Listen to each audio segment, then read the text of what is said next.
तो ये है वो ब्लॉक ए, उसका मास है 2m और ये किसी कॉर्ड से कनेक्टेड है और पास हो रहा है ओवर अ पुली, और इसका दूसरा एंड अपोज करने के लिए 4m पर फ्रिक्शन लगेगा forward. Decrease in potential energy कितना होगा? कितना हो जाएगा? 90 180, 180 प्लस 20 इज 200 बल्कि, तो 1/2 v स्क्वायर हुआ है। इस थ्रेड से सीलिंग से इसको लटका दिया है इस एंड को।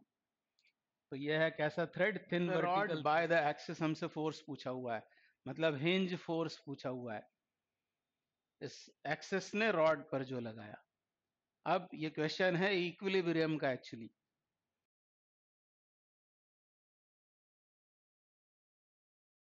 तो इन वीडियोस में हम रोटेशनल डायनामिक्स और रोटेशनल काइनेमेटिक्स के क्वेश्चंस कर रहे हैं। ये क्वेश्चंस कहाँ से लिए हुए हैं, इन बातों पर ध्यान मत देना। मेरी सजेशन है आपको कि पेपर पेन लेके साथ में सॉल्व करना। आप देखेंगे कि वो कंसेप्ट्स भी आपके बहुत स्ट्रांग हो गए और आपसे एमसीक्यूज इजीली बनने लगे। और ये सबके लिए यूजफुल है, नीट जेई सभी बच्चों के लिए। जिनको फिजिक्स में इंटरेस्ट है उनके लिए भी उपयोगी है। पसंद आता है तो आप लाइक करो, इसको सब्सक्राइब करो, अपने फ्रेंड्स को बताओ, मुझसे फ़ोन पर बात करो। और आपके लाइक शेयर और सब्सक्राइब करने से पूरे साल इस तरह के क्वेश्चंस मेरे साथ आप सॉल्व कर पाएंगे। क्या है question? Block A of mass 2m Hanks from a cord that passes over a pulley and is connected to block B of mass 3m that is free to move on a frictionless horizontal surface as shown above.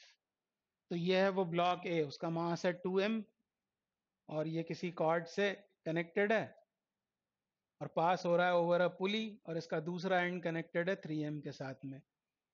और ऐसा बोला हुआ है कि इस 3m मास 3m और horizontal surface इनके बीच friction नहीं है, मतलब ये सरफेस स्मूथ है, मतलब हम लिख सकते हैं म्यू 0 है। तो अंडरलाइन करते हुए चलना चाहिए, क्वेश्चन को ध्यान से पढ़ना चाहिए। आगे, the pulley is a disc with frictionless bearings having radius r and moment of inertia 3mr²। इस बात का भी ध्यान रखना पड़ेगा। आप अपनी मर्जी से हाफ mr² ले लेंगे तो आंसर गलत हो जाएगा। तो पुली का मोमेंट ऑफ इनर्शिया दिया हुआ है 3mr²। Block C of mass 4m is on the top of block B. 3m के ऊपर एक और मास रखा है 4m। The surface between blocks B and C is not frictionless, मतलब इधर फ्रिक्शन है, इधर फ्रिक्शन है, मतलब म्यू कुछ नॉन जीरो वैल्यू का होगा। तो बी और सरफेस के बीच फ्रिक्शन नहीं है, सी और बी के बीच में फ्रिक्शन मौजूद है। पुली का मोमेंट ऑफ इनर्शिया 3mr² है। आगे बोल रहे हैं, shortly after the system is release from rest, block A moves with a downwards acceleration A and the two blocks on the table move relative to each other. जैसे system को release करते हैं, ये मास 2m एक्सेलरेशन ए से downwards move करता है और B और सी के बीच में होती है रिलेटिव मोशन। क्या पूछा है हमसे? In terms of M G A determine part A tension TV in the vertical section of the cord, B tension TH in the horizontal section of the cord. हमको निकालना है टीवी और TH in terms of M G and A. तो आसान है बहुत। ये होगा वर्टिकल टेंशन टीवी। इसके ऊपर कौन कौन से फोर्सेस आ रहे होंगे? तो एक तो इसका वेट डाउनवर्ड्स 2mg, और दूसरा होगा टेंशन। ये जो फोर्स दिखाया है इसके ऊपर लगने वाला है, और ये जो फोर्स दिखाया टीवी ये पुली से टेंजेंशियली एक्ट कर रहा है जो टॉर्क प्रोड्यूस करेगा। और इधर होगा टी एच, ये होगा टी एच। तो हमसे टीवी और टी एच की वैल्यूज पूछी हुई हैं in terms of M G and A. तो बस हमको फोर्स इक्वेशन और टॉर्क इक्वेशन बनानी पड़ेगी, न्यूटन का सेकेंड लॉ लगाना पड़ेगा। इस पर अनबैलेंस फोर्स कितना होगा? यदि ये नीचे जा रहा है इसका मतलब 2mg is larger, TV is smaller, और नेट फोर्स होगा 2mg माइनस टीवी। ये पार्ट ए सॉल्व कर रहे हैं फॉर टीवी। तो unbalance force, net force 2mg minus TV, 2mg minus TV, ये होगा is equal to mass into acceleration, मतलब 2ma। 2ma, तो इसमें से टीवी को अब्स्ट्रैक्ट कर लेते हैं, तो इसको इधर ले गए ये हो गया 2mg माइनस 2ma। इन्हीं क्वांटिटीज की टर्म्स में हमको बताना था, mg और a की टर्म्स में। तो ये आ गया वो वर्टिकल कॉर्ड में टेंशन tv। एक काम खत्म। अब पार्ट बी में क्या बोला हमसे? पार्ट बी में बोला है tension TH in the horizontal section of the cord. इधर निकालना है, यहाँ गलती हो सकती है, इनके बीच रिलेटिव मोशन हो रही है, एक्सेलरेशन ए नहीं होगा, और इसलिए T H is equal to 7ma ऐसा भी मत लिख देना, या 3ma ऐसा भी मत लिख देना। टी एच को निकालने के लिए इसकी टॉर्क इक्वेशन बनानी पड़ेगी हमको। Unbalance torque is equal to moment of inertia into alpha. अब ये किस तरह घूमेगी, क्योंकि ये ब्लॉक नीचे जा रहा है, तो ये पुली इस तरह घूमेगी क्लॉकवाइज। इसका मतलब टीवी ने प्रोड्यूस किया हुआ टॉर्क लार्जर है। टीवी ने कितना टॉर्क प्रोड्यूस किया होगा? TV into R. और टीएच ने कितना किया होगा? TH into R. उसमें से लार्जर कौन सा होगा? टीवी। तो TV into radius of the pulley minus TH into radius of the pulley, ये होगा नेट टॉर्क या अनबैलेंस टॉर्क। उसमें से आर को बाहर कर दें तो क्या हो जाएगा? TV minus TH into R, या unbalance torque is equal to moment of inertia. अब यहाँ वो ध्यान आना चाहिए कि मोमेंट ऑफ इनर्शिया कितना गिवन है हमको? 3mr²। गलती से हाफ mr² ना ले लें। इंटू यहाँ आएगा अल्फा, और अल्फा निकालना हम जानते हैं, कोई भी लीनियर वेरिएबल होता है आर इंटू एंगुलर वेरिएबल, तो अल्फा की जगह ए बाय आर डाल सकते हैं यहाँ, ए अपॉन आर। ये आर एक बार इससे कैंसिल होगा, और ये भी कैंसिल आउट हो गया, मतलब T V minus T H is equal to 3ma। हमको फाइंड करना था टी एच, तो T H is equal to हो गया टी वी, ये दिया हुआ है टी वी 2mg, हमने फाइंड किया पार्ट ए में 2mg माइनस 2ma, और इसको इधर ले गए थे, इसको इधर लाए 3ma, यानी ये 5ma हो जाएगा। इसकी कर दूं 5ma, अलग से लिख देता हूँ 3ma, तो ये कितना हुआ? 2mg minus 5ma। ये दूसरा आंसर हो गया। इन्हीं की टर्म्स में हमको बताना था mg, और a की टर्म्स में th। तो ये हो गया th, और ये फाइंड आउट हो गया है tv। तो tv और th फाइंड आउट कर लिया हमने। if a is equals to 2 meter per second squared, determine c the coefficient of kinetic friction between blocks and bc। तो ये बोला हुआ है कि यदि ये एक्सेलरेशन इस ब्लॉक का a जो दिया था वो है 2 मीटर पर सेकेंड स्क्वायर, तो हमको बताना है कि इधर कोएफिशिएंट ऑफ काइनेटिक फ्रिक्शन मतलब ही म्यू के कितना है। क्योंकि क्वेश्चन में ऐसा बोला था उन्होंने, क्या बोला था? कि इनके बीच रिलेटिव मोशन हो रही है। ये भी इंपॉर्टेंट बात है, ये ब्लॉक एक्सेलरेशन ए से नीचे जा रहा है, और इन दोनों ब्लॉक्स के बीच में हो रही है रिलेटिव मोशन। तो हमको फाइंड आउट करना है म्यू के का वैल्यू। तो कैसे करेंगे? तो यहाँ पर हम डायग्राम बनाते हैं, फिर से force diagram F B D. ये जो है ब्लॉक कितने का है? 3m मास का नीचे वाला, और ये है 4m मास का। अब क्या होगा? डायरेक्टली फोर्स किस पर लगा हुआ है? 3m के ऊपर, तो इसमें टेंडेंसी होगी आगे जाने की, और जब ये आगे जाएगा तो इसके रिलेटिव ये ब्लॉक पीछे जाएगा। और इसी बात का ऑपोज करने के लिए 4m पर फ्रिक्शन लगेगा फॉरवर्ड डायरेक्शन में, फ्रिक्शन लगेगा इधर, इधर लगेगा फ्रिक्शन, और इसकी रिएक्शन आएगी 3m के ऊपर। तो ये है वो फ्रिक्शनल फोर्स, इसको एफ के लिख देते हैं, क्योंकि स्लाइडिंग हो रही है तो काइनेटिक फ्रिक्शन आएगा। तो ये हुआ एफ के, और इसके ऊपर फॉरवर्ड डायरेक्शन में लग रहा है टी एच। तो बस इसके ट्रांसलेशन की इक्वेशन बना लेनी है हमको। पार्ट सी सॉल्व कर रहे हैं हम, तो क्या होगी इसकी ट्रांसलेशन की equation? T H minus F के। अब ये कितना होगा काइनेटिक फ्रिक्शन? तो वो होता है म्यू एन, तो म्यू के, और एन कितना? 4mg। ये होगा फोर्स ऑफ फ्रिक्शन, तो ये लिख दिया यहाँ 4 म्यू के mg, ये फ्रिक्शनल फोर्स। तो T H minus F K is equal to 3ma। 3ma। और अब इसकी वैल्यू डालते हैं, पहले इसको ले गए हम RHS में, 4 mu K M G is equal to TH, ये रखा हुआ है TH, 2mg minus 5ma minus 3ma minus 3ma, तो ये बना 2mg minus 8ma। 8ma is equal to 4 mu K mg।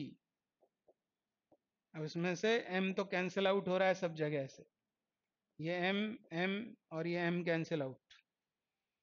और अब हमको चाहिए म्यू के, तो यहाँ वैल्यूज डालते हैं, 2 इंटू जी मतलब 20, और एक्सेलरेशन दिया है 2, यानी 8 इंटू 2 16, ये हो जाएगा RHS।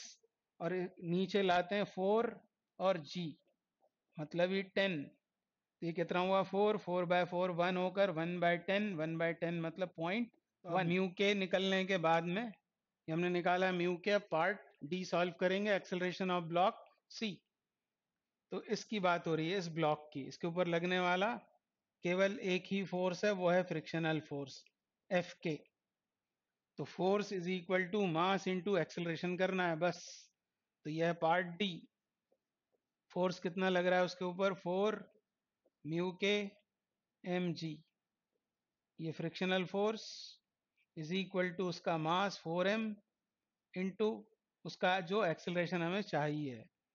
तो ये 4m कैंसिल आउट, म्यू के ये कितना है 1/10 और g होगा 10, यानी एक्सेलरेशन आ गया 1 मीटर पर सेकेंड स्क्वायर। तो ये इस पार्ट का आंसर है, पार्ट डी का answer.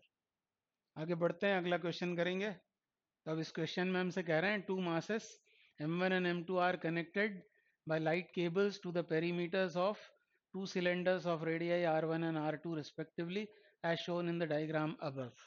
The cylinders are rigidly connected to each other but are free to rotate without friction on a common axle. The moment of inertia of the pair of cylinders is 45 kg meter square. तो दो cylinders हैं और उनके ऊपर कुछ light cables लटकी हुई हैं।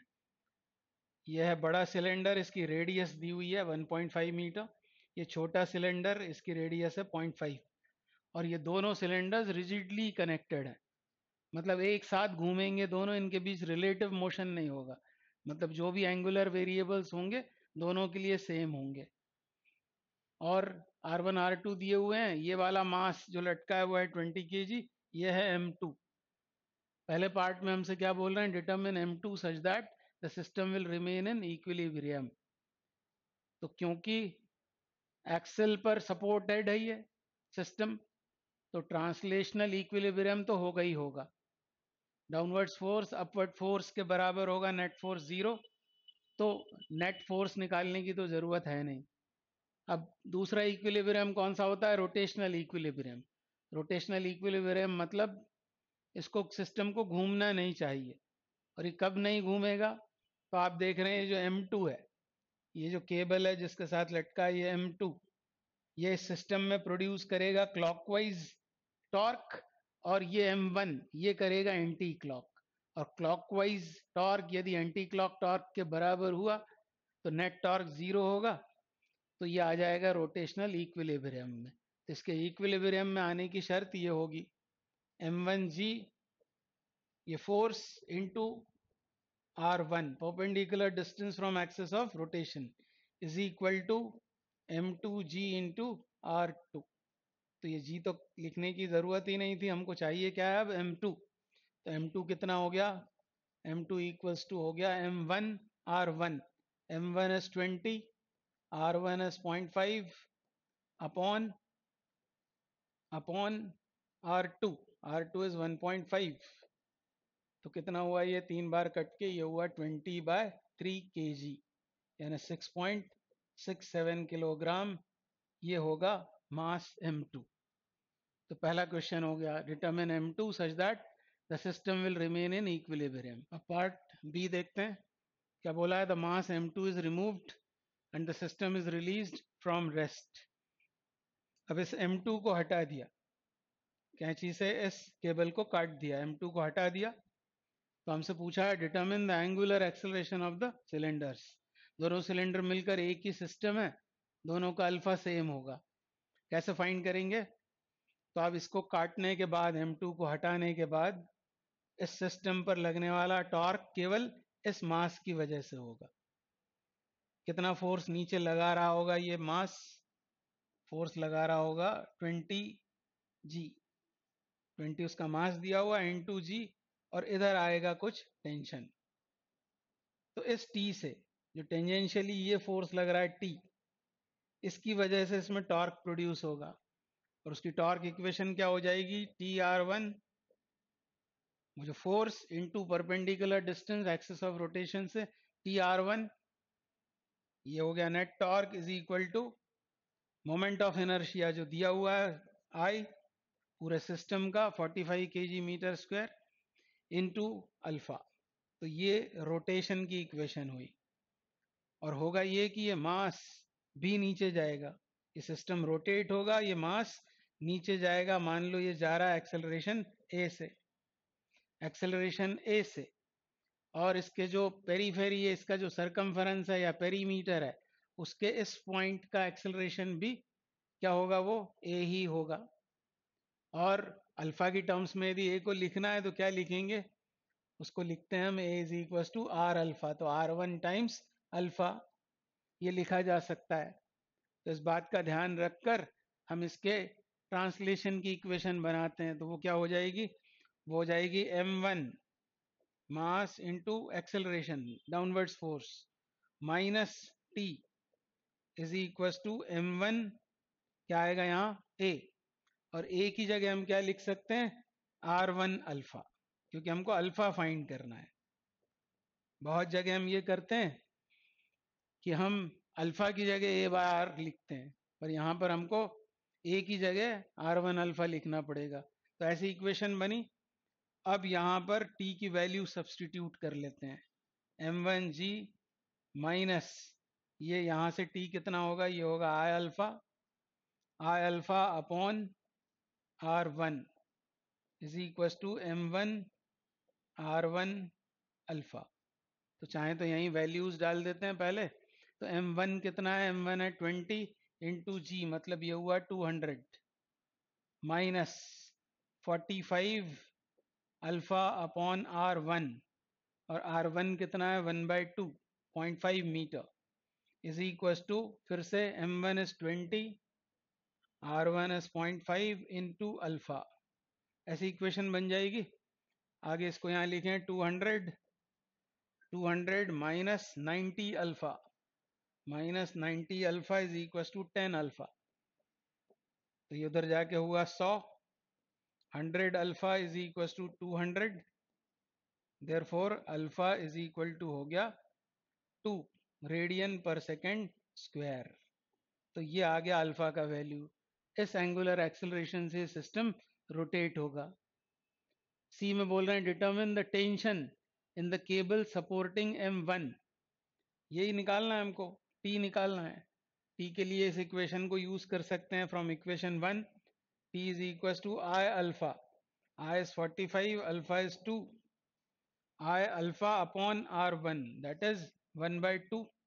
तो ये हो गया 180, ये होगा 90, और ये रेसिप्रोकेट होकर इंटू 2 यानी 180 न्यूटन। ये हो गया टेंशन। पार्ट डी में कह रहे हैं determine the linear speed of m1 at the time it has descended 1 metre. जब ये मास m1 1 मीटर नीचे जाता है तब उसकी स्पीड हमको बतानी है। इसके लिए हमको लगाना पड़ेगा कंजर्वेशन ऑफ मैकेनिकल एनर्जी। इसको डिटेल में हमने वहां बात की हुई है इसकी। अब सीधे इक्वेशन बनाकर मैं आपको बताता हूँ। जब ये डिसेंड होगा h नीचे, तो डिक्रीज इन पोटेंशियल एनर्जी कितना होगा? m1gh। और इसकी स्पीड मान लो उस इंस्टेंट पर v हो गई, तो काइनेटिक एनर्जी हो जाएगी हाफ mv²। ये काइनेटिक एनर्जी, और इसमें रोटेशनल काइनेटिक एनर्जी भी आ जाएगी सिस्टम के पास में। और वो कितना होगा? Half I omega square. I हमको मालूम है, ओमेगा को हम क्या लिख सकते हैं? v/r, यानी ये हो जाएगा v² अपॉन r²। और R1 लेना पड़ेगा यहाँ हमको, स्मॉल r1 लिख सकते हैं वहां पर। अब यहाँ भी m1 लिखना पड़ेगा। तो m1 कितना है? m1 इज 20, यानी 20 into g into h is 1, फिर इसमें से हाफ और v स्क्वायर कॉमन कर लेते हैं। तो अंदर क्या बचेगा? m1, m1 इज 20 प्लस यहाँ क्या आएगा? यहाँ आएगा i यानी 45, 2 तो बाहर चला गया है, r1 स्क्वायर मतलब 1/2, 0.5 था उसका रेडियस, तो 1/4, 4 रेसिप्रोकेट होकर ऊपर चला गया तो 110 हो गया। ये कितना हो जाएगा? 90, 180, 180 प्लस 20 इज 200 बल्कि, तो 1/2 v square into 200 is equal to 200। ये 200 कैंसिल आउट हुआ, v स्क्वायर इज 2, इसका मतलब v हो गया √2 के बराबर।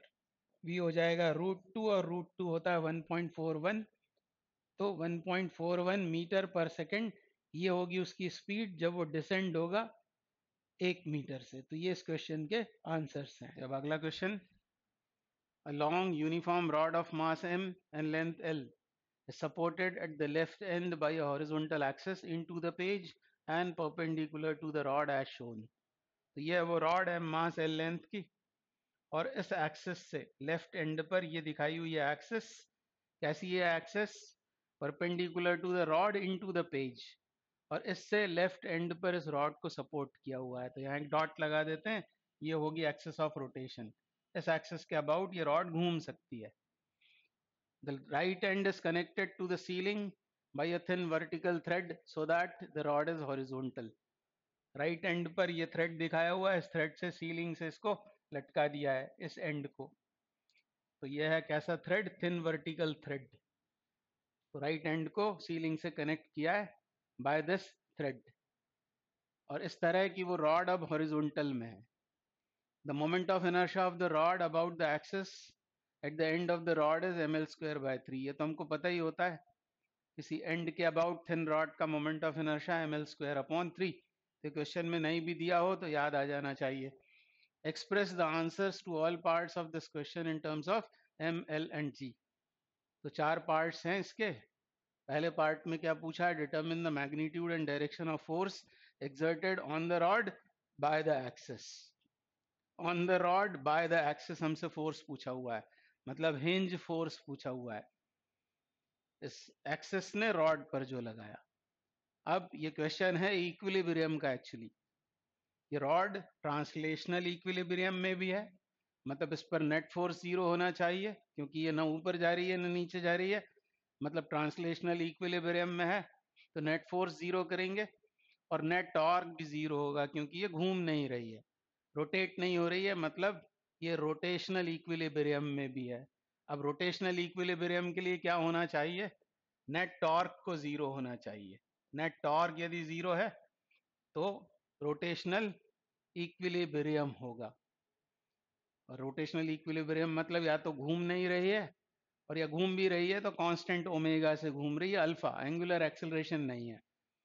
तो ये कंडीशन लगाएंगे हम रोटेशनल इक्विलिब्रियम के लिए। यह है रोटेशनल इक्विलिब्रियम की शर्त। अब टॉर्क कौन कौन प्रोड्यूस करेगा, तो कौन कौन से फोर्सेस लग रहे हैं इस रॉड पर वो देखते हैं। एक तो फोर्स लगाया होगा इस थ्रेड ने, मान लेते हैं कि ये फोर्स है F।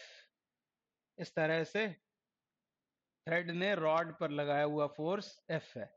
दूसरा होगा ये इसका सेंटर ऑफ मास, और सेंटर ऑफ मास यहाँ शो कर देंगे mg। ये हो गया वेट, उस रॉड का वेट डाउनवर्ड्स। तो दो तो ये फोर्स हो गए, और तीसरा फोर्स मान लेते हैं हम x है। अब उसकी डायरेक्शन हमको नहीं पता, ऊपर होगा या नीचे होगा, उसका हमको मैग्नीट्यूड भी चाहिए, डायरेक्शन भी चाहिए। हाल फिलहाल मैग्नीट्यूड मान लिया हमने कि वो x है, तो वो फोर्स अभी हम निकालेंगे। यहाँ पर उसकी ज़रूरत क्यों नहीं पड़ने वाली है डायरेक्शन की? क्योंकि इसके अबाउट हम ये टॉर्क 0 कर रहे हैं, इस एक्सिस के अबाउट। इस एक्सिस के अबाउट ही वो नहीं घूम रही है, तो नेट टॉर्क इस एक्सिस के अबाउट 0 होना चाहिए। तो F तो कुछ नॉन जीरो टॉर्क प्रोड्यूस करेगा, mg भी, पर ये जो फोर्स है ये ऊपर लगे या नीचे लगे, उसने तो कोई टॉर्क प्रोड्यूस करना ही नहीं है, क्योंकि वो एक्सिस से ही पास होगा। तो यहाँ हाल फिलहाल अभी हमको उसकी ज़रूरत नहीं है। अब एफ ने कितना टॉर्क प्रोड्यूस किया, तो क्या देखना पड़ेगा, फोर्स और एक्सिस ऑफ रोटेशन से परपेंडिकुलर डिस्टेंस। तो एफ और इसकी लेंथ है एल, यानी एफ एल, ये तो होगा magnitude of the torque produced by F. और उसकी डायरेक्शन क्या होगी, तो डायरेक्शन निकालने के लिए हमेशा स्पैनर रूल लगाना चाहिए। इस एक्सिस के अबाउट हम निकाल रहे हैं, तो एक स्पैनर लेकर उसके माउथ को यहाँ रख देंगे और उसके हैंडल पर ये फोर्स लगाएंगे, तो अपने आप समझ में आ जाएगा कि ये कैसा होगा, एंटी क्लॉकवाइज टॉर्क प्रोड्यूस करेगा। मैग्नीट्यूड कितना होगा उसका एफ एल, और एंटी क्लॉकवाइज। और इसने कितना प्रोड्यूस करना है, तो इसने प्रोड्यूस करना है इस तरह का, क्लॉकवाइज मैग्नीट्यूड होगा m g into l by two. और ये क्लॉकवाइज एंटी क्लॉकवाइज मोमेंट्स दोनों कैसे होंगे, ऑपोजिट डायरेक्शन में तो वो हैं ही, क्योंकि इसने प्रोड्यूस किया है क्लॉकवाइज और इसने प्रोड्यूस किया है एंटी क्लॉकवाइज, तो डायरेक्शंस तो उनकी ऑपोजिट हैं ही। मैग्नीट्यूड्स बराबर कर लो तो नेट टॉर्क जीरो हो जाएगा। तो क्या लिखें, f l is equal to M g into l by two, M g into l by to.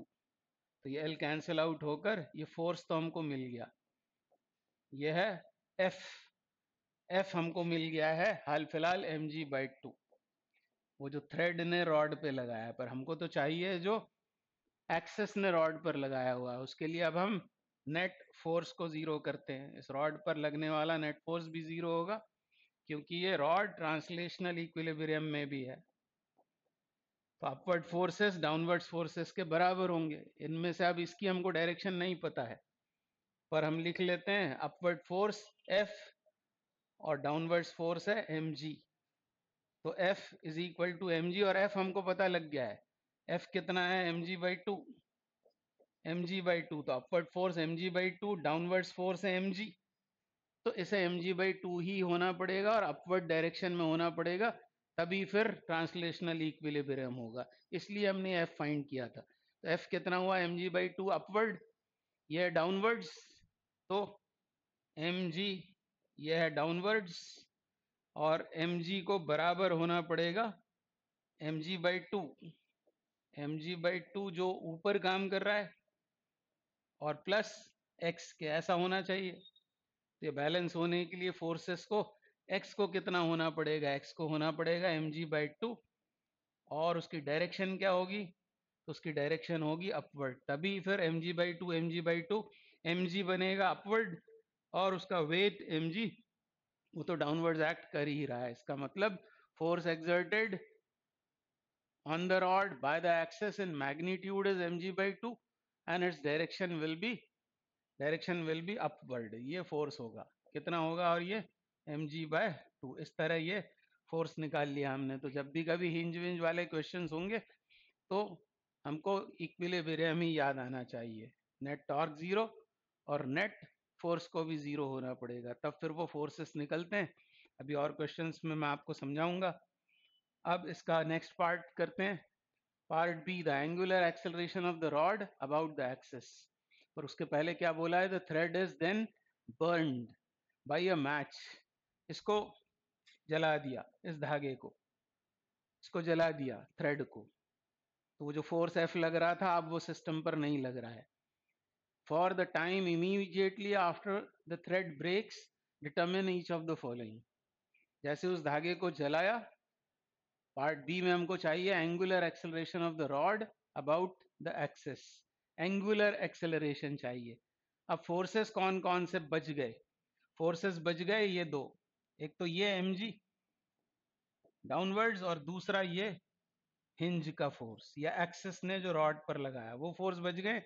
अब ये जो एफ था वो तो अब नहीं है, ये दो फोर्सेस हैं, और ये इसका सेंटर ऑफ मास है, मतलब ये डिस्टेंस एल बाई टू है एक्सिस ऑफ रोटेशन से। तो टॉर्क प्रोड्यूस करने के लिए कौन जिम्मेदार होगा, क्या ये हिंज फोर्स जो एक्स हमने बनाया था अभी, क्या वो होगा जिम्मेदार, नहीं, इसने तो कोई टॉर्क प्रोड्यूस करना नहीं है, इसकी वजह से टॉर्क प्रोड्यूस होगा। और हम टॉर्क इक्वेशन यदि लगा दें तो हम इसका एंगुलर एक्सेलरेशन निकाल सकते हैं। टॉर्क इक्वेशन क्या, net torque is equal to I alpha, torque is equal to I alpha, ये यदि इक्वेशन लगा दें तो हम angular acceleration alpha find out कर सकते हैं। ये क्वेश्चन आया है पहले नीट में, तो इसमें जो पार्ट्स हैं उन सब पर, हर एक पर ध्यान आपको देना चाहिए, क्योंकि इन्हीं से वो छोटे छोटे ऑब्जेक्टिव्स बनेंगे। यदि ऐसे बड़े क्वेश्चंस आपने कर लिए जिसके कई सारे पार्ट्स हैं, तो इनडायरेक्टली आप कई सारे ऑब्जेक्टिव्स ही सॉल्व कर रहे होते हैं। तो नेट टॉर्क कितना, तो नेट टॉर्क होगा mg into l by two, M g into l by two, force perpendicular distance from axis of rotation, torque का मैग्नीट्यूड, और ये इसे घुमाएगा किस तरह से, क्लॉकवाइज, क्लॉकवाइज इसको घुमाएगा। Moment of inertia, moment of inertia चाहे तो अभी लिख लें या रहने दें इसको आई, और अल्फा हमको फाइंड आउट करना है, अल्फा हमको फाइंड करना है। तो अल्फा कितना हो जाएगा, यहीं से सॉल्व हो गया ये, अल्फा इज इक्वल टू हो गया m g l by two, M g l by two, ये हुआ, और आई आ जाएगा m l square by three, m l square by three, क्योंकि इस एक्सेस के अबाउट हम उसको इस इक्वेशन को यूज कर रहे हैं। तो अबाउट द एंड वो क्वेश्चन में दिया हुआ था m l square by three, तो बस यही इसका आंसर है। ये एक m कैंसिल, एक l कैंसिल हो जाएगा, फाइनली ये आ गया अल्फा कितना, 3g upon 2l, 3g upon 2l, ये होगा एंगुलर एक्सेलरेशन इस रॉड का। जब इस थ्रेड को काट देंगे तो ये रॉड इस एंगुलर एक्सेलरेशन से मूव करेगी, आई मीन रोटेट करेगी। और एंगुलर एक्सेलरेशन ये पूरे बॉडी की प्रॉपर्टी होती है। अलग अलग पॉइंट्स के लीनियर एक्सेलरेशन जरूर अलग अलग होंगे, पर एंगुलर एक्सेलरेशन इस रॉड के हर पॉइंट का, इस एंड का, इस एंड का, या इसका सब जगह अल्फा तो सेम रहेगा। बस इस पॉइंट का जो हिंज है उसका नहीं होगा कुछ, उसका अल्फा जरूर जीरो होगा, पर हर एक का अल्फा तो सेम रहेगा। तो आंसर हो गया इसका 3g अपॉन 2l। फिर क्या बोल रहे हैं नेक्स्ट पार्ट में, the translational acceleration of the centre of mass. Translational acceleration मतलब ए, और अल्फा और ए के बीच में क्या रिलेशनशिप होता है, तो ए इज इक्वल टू होता है आर अल्फा। आर अल्फा पर बात किसकी हो रही है, सेंटर ऑफ मास की, centre of mass, the translational acceleration of centre of mass of the rod.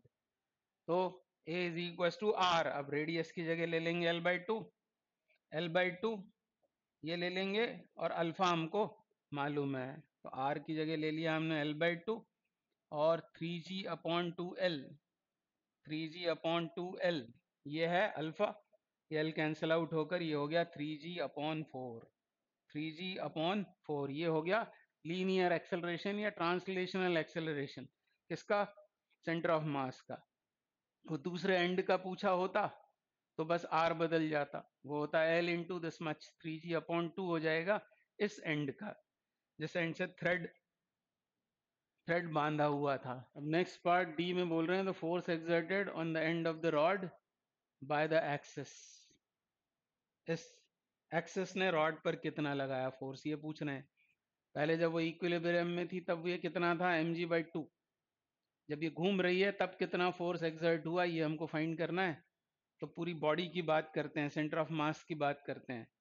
Net force कितना होगा इस रॉड के ऊपर, नेट फोर्स, रॉड के ऊपर नेट फोर्स कितना होगा, वो होगा mg डाउनवर्ड्स, और अपवर्ड फोर्स हम मान लेते हैं x है। ये हुआ फोर्स इज इक्वल टू उस रॉड का मास और acceleration of centre of mass जो हमने यहाँ फाइंड किया था, इसको ऐसे ही लिख देते हैं। तो यह है 3g by four, 3g upon four, तो x निकल आएगा यहाँ से, x बराबर होगा mg minus 3mg by four, मतलब कितना हो जाएगा वो, mg by four, mg minus 3mg by four, यानी कितना बचेगा, वो बचेगा mg बाय फोर। तो ये आंसर है पार्ट डी का। अब नेक्स्ट पार्ट में बोल रहे हैं, the rod rotates about the axis and swings down from horizontal position, determine the angular velocity of the rod as function of theta, the arbitrary angle through which the rod has swung। तो इस तरह की थी वो rod, और जब वो theta बना रही है, यहाँ मैं डायग्राम बनाने की कोशिश करता हूँ, ये थी उसकी इनिशियल पोजीशन, और जब वो थीटा से स्विंग हो गई किसी आर्बिट्ररी एंगल थीटा से, तो हमको उसकी angular velocity as function of theta find करना है। तो अब कैसे करेंगे? इस रॉड की लेंथ कितनी है? एल। इस रॉड की लेंथ है एल। अब यहाँ पर हमको लगाना पड़ेगा मैकेनिकल एनर्जी कंजर्वेशन का principle, conservation of mechanical energy. क्योंकि फोर्सेस जो इन्वॉल्व हैं वो कौन कौन से हैं? अब ये तो रहा नहीं एक्सटर्नल फोर्स, अब ये है नहीं, और ये एक्सटर्नल फोर्स है, पर ये हिंज का डिस्प्लेसमेंट कुछ नहीं होगा, यानी वर्क डन इसका तो जीरो होगा। अब जो फोर्स बचे हैं वो हैं सिर्फ कंजर्वेटिव फोर्स, यानी मैकेनिकल एनर्जी कंजर्व्ड रहेगी। तो इस पोजीशन और इस पोजीशन के बीच हमको मैकेनिकल एनर्जी को कंजर्व करना पड़ेगा। तो कैसे करेंगे? अब ये हमको निकालना पड़ेगा कि रॉड का सेंटर ऑफ मास, मतलब ये पॉइंट सेंटर ऑफ मास, ये कितना नीचे आया। तो इससे पता लगेगा हमको decrease in gravitational potential energy. तो ये यदि L/2 है, इस ट्रायंगल की बात कर रहे हैं, ये पूरी लेंथ तो L है, रॉड की पूरी लेंथ तो L है, ये कितना है? ये है L/2, और ये यदि L/2 है तो ये भी L/2 ही होगा, ये भी सेंटर ऑफ मास ही है, ये भी L/2 है।